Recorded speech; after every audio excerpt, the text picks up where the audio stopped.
আসসালামু আলাইকুম। সংবাদ শিরোনামে সবাইকে স্বাগতম। তত্ত্বাবধায়ক সরকারের অধীনেই হবে জাতীয় নির্বাচন, বললেন হাইকোর্ট। ইভিএম নয়, ব্যালটে জাতীয় নির্বাচন, বললেন প্রধান নির্বাচন কমিশনার।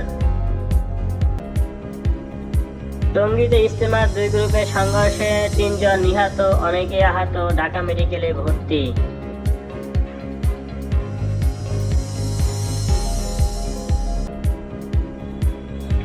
G8 সম্মেলনে যোগ দিতে ৩ দিনের সফরে মিশরের পথে প্রধান উপদেষ্টা ডক্টর মোহাম্মদ ইউনূস।